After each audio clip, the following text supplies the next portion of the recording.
কার phone? যা গিয়ে ধর।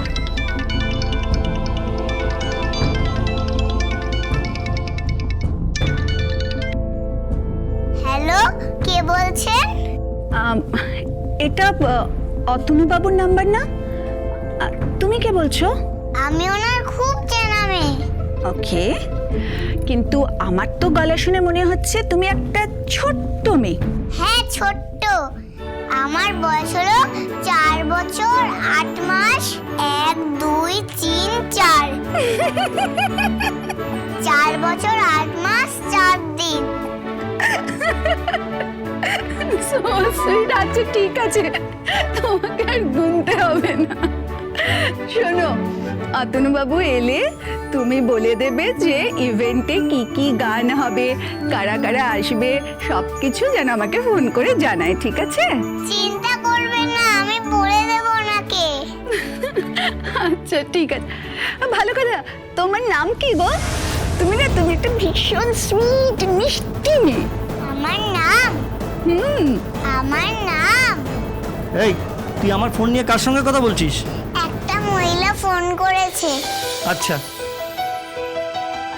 হ্যালো, কে বলছেন? আমি দময়ন্তী সিনহা বলছি। হ্যাঁ বলুন। আমি জানতে চাইছিলাম যে আমাদের ইভেন্টে কি কি গান হবে, কি কি নাচ হবে, মানে এই ডিটেলসগুলো যদি আমাকে একটু বলেন।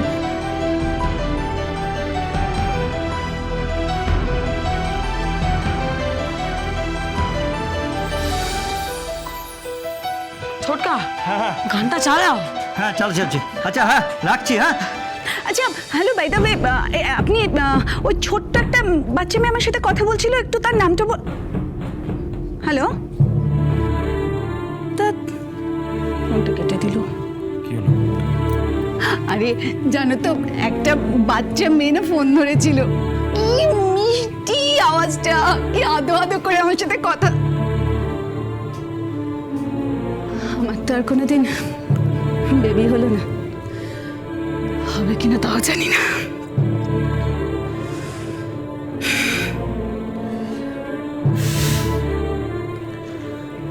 চিন্তা করো না ডার্লিং, একবার ওই টাকাগুলো একবার হাতে আসতে দাও, তারপর আমি তোমাকে একটা বেবি দেব, প্রমিস। ছোটকা, কে ফোন করেছিল?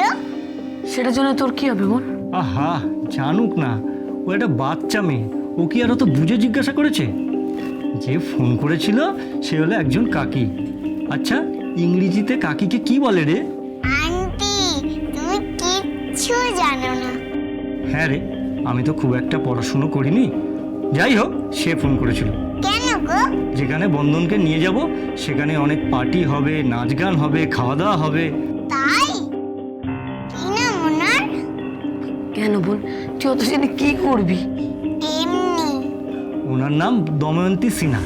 ও আচ্ছা আচ্ছা, যেখানটায় বলছিলে খাওয়া দাওয়া হবে সেখানটা? হ্যাঁ, সেখানটাতে।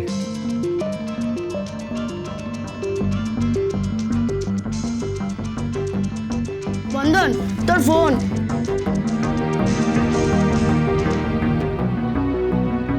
হ্যালো, বন্ধন বলছিস? হ্যাঁ, জেঠিমা বলছি। বুঝতে পেরেছি, বলো। একবার একটু বাড়িতে আসতে পারবি? তোর সঙ্গে আমার কথা আছে। কেন? আরে একবার আয় না বাড়িতে, বললাম তো জরুরি দরকার আছে তোর সঙ্গে। ঠিক আছে, আসছি আমি।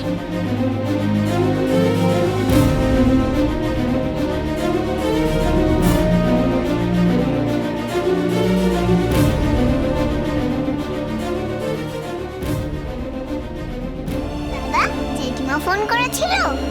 হ্যাঁ, কেন? বুঝতে পারলাম না, বললো একবার বাড়িতে আসতে। চল, আমিও যাই।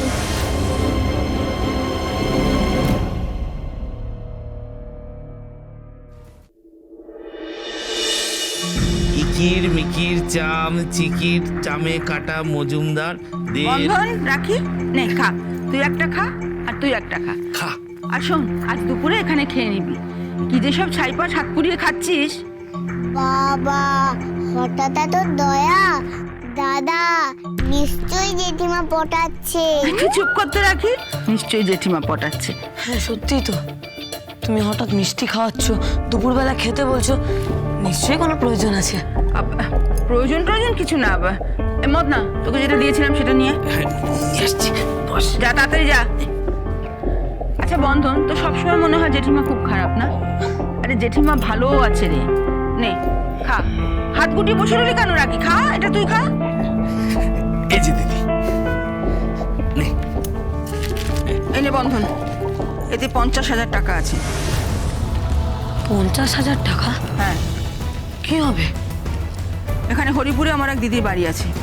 এই 50,000 টাকা নিয়ে তুই সেখানে চলে যা, ওখানেই থাকবি, খাওয়া দাওয়া করবি, দরকার হলে থেকেও যাবি। আমি দিদির সঙ্গে কথা বলে নিচ্ছি। কেন? আমরা ওখানে যাবো কেন? বন্ধন, এখানে থাকাটা তোদের জন্য ভালো নয়, তোরা খুব বিপদের মধ্যে আছিস। বিপদ মানে? চম্পা চম্পা তোদের মেরে ফেলার চেষ্টা করছে, বুঝতেই তো পারছিস কখন যে কি হয়। আর তাছাড়া কি জেঠিমা, আসল কথাটা খুলে বলো। আসল নকল কিছু না বন্ধন। নে তুই এই টাকাটা নিয়ে এখান থেকে চলে যা। লাগবে না, লাগবে না এই টাকা। আমি দান করা টাকা নেব না।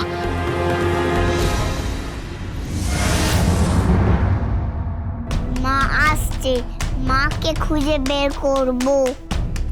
তারপর আমি, মা, দাদা সবাই এই বাড়িতে আসব। এই বাড়িতে এসে এখানে থাকবো। তারপর তোমাদের সবাইকে রাজভোগ খাওয়াবো। আর আমার মা ওখানে রান্না করবে। মাথায় রেখো, তুমি যেরকম আমাদের সাথে ব্যবহার করছো, তেমন ব্যবহার যদি আমার মা বাচ্চু দাদা মিমি দিদির সাথে করে, তখন কেমন লাগবে?